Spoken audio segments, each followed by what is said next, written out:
প্রতিদিন সেই daily routine. আচ্ছা, আমাদের মেয়েদের জীবনে কি প্রতিদিন সেই ডেলি রুটিন ছাড়া কি আর কিছুই নেই?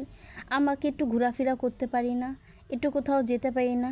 আসলে আমরা যারা বাচ্চার মারা আছি, তাদের শুধু বাচ্চা দেখাশোনা করা আর ঘর সংসারে সেই ডেলি রুটিনই রান্নাবান্না, সব কিছু আয়োজন করা, কুটা বাছা, সকালের নাস্তা কী করব, দুপুরের রান্না কী খাবো, বিকেলে কী নাস্তা করব, বাচ্চাদের কী খাওয়াবো, বাচ্চাদের কখন গোসল করাবো, বাচ্চাদের নিয়ে কখন ঘুম পাড়াবো, এই টেনশনেই থাকে। আসসালামু আলাইকুম, সবাই কেমন আছেন? আমিও ভালো আছি, বেশি আবার ভালো নেই। দেখতেই তো পাচ্ছেন, প্রতিদিন সকালবেলা নাস্তা, বাচ্চাদের খাওয়ানো, আর এখানে ঘরদোর গুছানো। মানে আমাদের ডেলি রুটিনটা এরকম, একটু চেঞ্জ হতে পারে না? একদিন কি হাজব্যান্ড আমাদের নিয়ে খাওয়াতে পারে না? একদিন কি বাইরে ঘোরাতে পারে না? আসলে আমাদের মেয়েদের লাইফটাই এমন, প্রতিদিনই সংসারে কাজকর্ম করো, প্রতিদিনই কী রান্নাবান্না করো, সেই টেনশনটাই মাথায় খালি ঘুরপাক খায়। আর এই তো আজকে সকাল সকাল উঠেছি, কিন্তু রান্না করতে করতে প্রায় 2টা বাজছে। মানে রান্না চড়াইছি 1টার দিকে। মানে কি রান্না করব ভাবছিলাম, একটু পোলাও মাংস রান্না করব। মানে এত গরম পড়ছে, গরমটা এত পরিমাণে পড়েছে, মানে কি বলবো, এর জন্য এই গরমে আর পোলাও মাংস খেতে আর ইচ্ছা করলো না, কিন্তু খাবো ইনশাল্লাহ। তো এখানে ভাবলাম যে সিম্পলভাবে কিছু রান্নাবান্না করি। তো ভাত বসাইছি, আলু সিদ্ধ দিয়েছি, আর এই তো হাতে মাখিয়ে একটু আলু দিয়ে ডাল চচ্চড়ি করব। আজকে অনেক দিন ধরে মানে ডাল চচ্চড়ি খেতে ইচ্ছা করতেছে আলু দিয়ে, তাই ভাবলাম যে আজকে একটু ডাল চচ্চড়ি করি। আর এই তো এখানে ছেলেদেরকে ক্ষুধা লাগছে, তো ভাবলাম যে একটা আপেল কেটে দিই। তো ছেলেদেরকে একটা আপেল কেটে দিলাম। তো বড় ছেলে তো মানে আপেল পেয়ে অনেক খুশি, ওই আগে লাফালাফি করে আপেলটা নিয়ে নিল।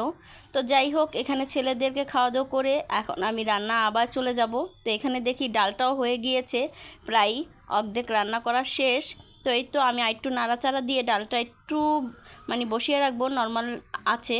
তো আজকে আবার গ্যাসও নাই, 2 দিন আবার গ্যাসটা ভালোই দেখাইছে যে আমি আছি। পরে আবার দেখি কি গ্যাসটাও চলে গিয়েছে। তো ভাবলাম যে আজকে একটু কাঁকরোল ভাজি করি, আলু ভর্তা করি, আর ডাল চচ্চড়ি করি। সিম্পলের ভিতরে, গরমের ভিতরে এই খাবারটাই ভালো লাগতেছিল, তো এই খাবারটাই করলাম। তো এখানে এই তো কাঁকরোল একটু হালকা লবণ হলুদ মরিচ দিয়ে সুন্দর করে মাখিয়ে এখন একটু ভেজে নিলাম। প্রথমে কিন্তু মরিচটা টেলেছি, কারণ আলু ভর্তাও যেহেতু করব, তাই মরিচটা টেলে নিয়েছি। আর কাঁকরোলটা কিন্তু এভাবে খেতে ভালোই লাগে। হালকা একটু পেঁয়াজ দিয়ে দিয়েছিলাম যেন একটু ভাজা ভাজা হয় পেঁয়াজটা। এই তো কাঁকরোল ভাজাটা হয়ে গিয়েছে, উল্টিয়ে পাল্টিয়ে খুব সুন্দর করে ভেজে নিয়েছি, সাথে কিন্তু পেঁয়াজটাও কিন্তু ভাজা ভাজা হয়ে গিয়েছে। এইটা দিয়ে কিন্তু 1 প্লেট ভাত অনায়াসে কিন্তু খাওয়া যায়। আমি কিন্তু কাঁকরোল ভাজাটা খুবই পছন্দ করি। কাঁকরোলের তরকারি থেকে কাঁকরোল ভাজাটা আমার খুবই ভালো লাগে। আব্বু আবার কাঁকরোলের তরকারিটা খুবই পছন্দ করে, ওনার আবার কাঁকরোলের তরকারি অনেক পছন্দ, কাঁকরোল ভাজা পছন্দ করে না। যাই হোক, এখানে আমি আলু ভর্তাটাও করে নিয়েছি। সরষের তেল একদমই ঘরে নেই, মনে থাকে না সরষের তেল আনার জন্য। আর এই তো সরষের তেল ছাড়া কিন্তু আজকে আলু ভর্তাটা খুবই মজা হয়েছে। আমি খেয়েছি, কিন্তু আমার সবগুলো আলু ভর্তা আমার ছোটো বোন খেয়ে ফেলেছে, কারণ ও তো আলু ভর্তার ফ্যান।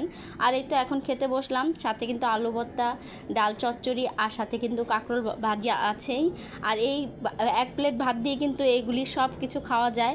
আর এখানে সব কিছু এক এক করে খেয়ে নিচ্ছি। আর কাঁকরোল ভাজাটা ওয়াও, ভালোই লেগেছে, আমার কাছে অনেক পছন্দ। কাঁকরোল ভাজা অনেক দিন পর খেলাম, তাই ভালো লাগলো। ডাল চচ্চড়িও কিন্তু অনেক দিন পর খেলাম। যাই হোক, খাওয়া দাওয়া শেষ করে এক ঘুম দিয়ে এই তো বিকালবেলা একটু 1 কাপ চা খেয়ে নিচ্ছি। ওয়েদারটা খুবই ভালো ছিল। ভিডিওটা কার কার কাছে কেমন লেগেছে জানাবেন, কিন্তু ভালো লাগলে একটি শেয়ার করে দিবেন। ভালো থাকবেন।